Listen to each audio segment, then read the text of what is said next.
KF-21이 초도 비행을 성공한 지 이제 2개월이 지났습니다. 그동안 수차례의 시험 비행이 있었습니다. 그런데 요즘 들어 몇몇 기자의 입에서 자랑스러운 한국산 차세대 전투기 KF-21이 결함덩어리에 날지도 못하는 고철덩어리 기체마냥 내려가는 현상이 일어나고 있습니다. 9월 12일 한 뉴스 기사가 인터넷상에 올라왔습니다.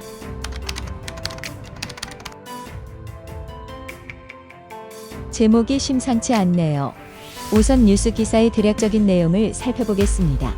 한국형 초음속 전투기 KF-21이 가시밭길에 들어섰습니다. 시험 비행 중 결함을 토해내기 시작한 것입니다. 이어서 미국의 한 전투기 개발업체 임원은 다음과 같은 발언을 하였습니다. 비행 시험 중 결함은 초음속 비행에 들어가야 본격적으로 나온다. 그래서 비행 시간이 최소 100시간 이상 돼야 결함이 불거지는 편인데 KF-21의 결함은 좀 일찍 발생했다. 고 지적했습니다.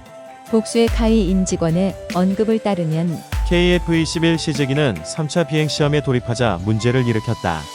이어서 활주로 주행 중 특정 시스템에 이상이 감지되었고 비행의 위험성을 감안하여 이륙도 못했습니다. 4차 비행 시험에서는 이륙에 성공했습니다. 하지만 비행 중 경보가 울렸고 3차 때와 다른 시스템에 오류가 떴고 비행 불가 판정이 뒤따랐습니다. 시제기는 즉시 착륙했습니다.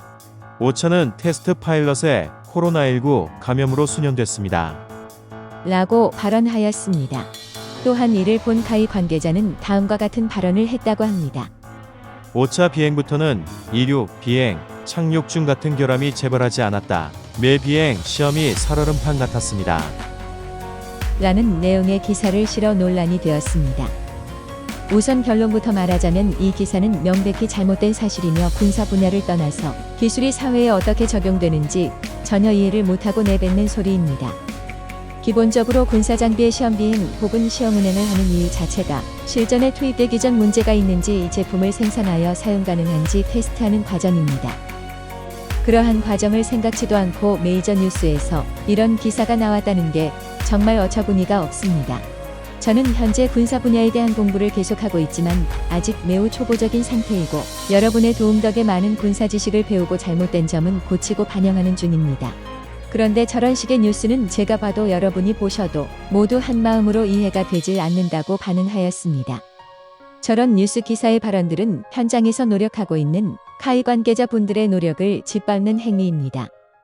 또한 이 기사를 본 카이 관계자는 다음과 같은 반응을 하였습니다. 한국항공우주산업의 관계자는 12일 위와 같은 보도를 보고 항공기 비행 시험을 전혀 이해하지 못하고 작성된 과장된 오보 라고 반박했습니다. 카이는 현재 KF-21이 수행 중인 초기 비행 단계는 항공기가 안전하게 비행 가능한지를 검증하는 단계입니다. 라고 밝혔으며 항공기 운행 중 각종 전자기기에 오류가 없는지 확인하는 과정에서 사소한 오류라도 일어나면 모두 기록하고 해당 부품을 점검 및 차후 부품 개선 계획에 포함시킨다고 합니다.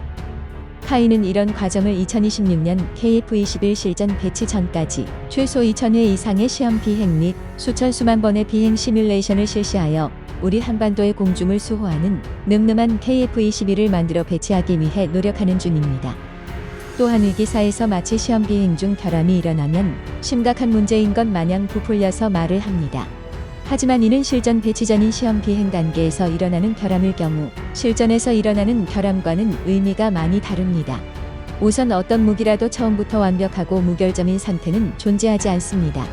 최신 무기들로 유명한 미국도 2차 세계대전 때 대규모로 장비를 뽑아내던 소련도 처음부터 완벽한 무기를 시험도 없이 바로 뽑아내어 성공한 경우는 사실상 없다고 봐도 됩니다. 그리고 시험 과정 중 혹여나 결점이 발견되지 않았다고 하더라도 실전에서 시험 과정에서 나오지 않은 사소한 문제일 시 이에 대한 대응책이 전혀 마련되어 있지 않아서 작은 문제가 큰 피해로 번질 수도 있습니다. 그래서 개발 혹은 시험 운용 기간에는 최대한 많은 경우의 문제점들을 파악하기 위해 현실에서뿐만 아니라 디지털상에서도 시뮬레이션을 수백 수천 번 돌립니다.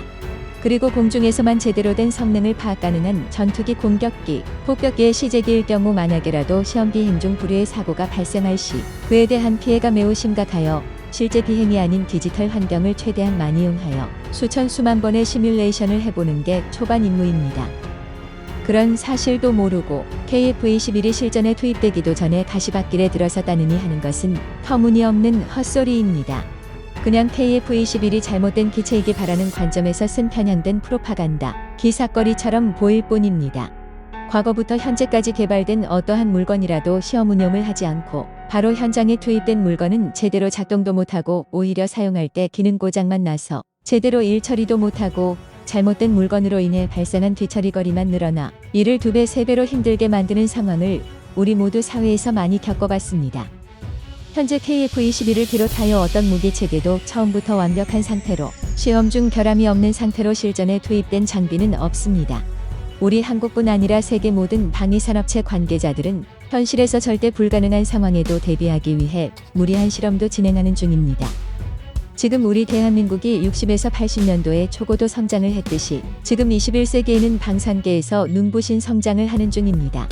그 과정에서 인리의 안타까운 행위와 다른 무기 강대국들의 본인들의 기술을 한국에게 절대 노출시키지 않게 눈치 보는 행위에도 우리 한국은 결국 방산계에서 한국을 모르는 나라가 없는 상태가 되었습니다. 이번 DX 코리아 22에서 보인 해외 VIP 고객들의 반응만 봐도 우리 한국의 방산 무기들이 어떤 위치까지 왔는지 알 수 있었습니다. 이러한 결과들은 모두 시작부터 확실하게 기초를 튼튼하게 잡고 초기 결함을 최대한 찾으려고 노력하는 우리 방위산업 관계자들의 노고 덕분입니다. 현재 시험 중 결함이 나오더라도 걱정보다는 이렇게 빨리 찾아낸 게 대단하다는 시선으로 보고 그들의 노력을 미래에 있을 우리 한국의 전략이라 생각해 주시면 감사하겠습니다. 지금까지 영상을 시청해 주셔서 감사합니다. 여러분들의 성원에 항상 감사함을 느끼고 있습니다.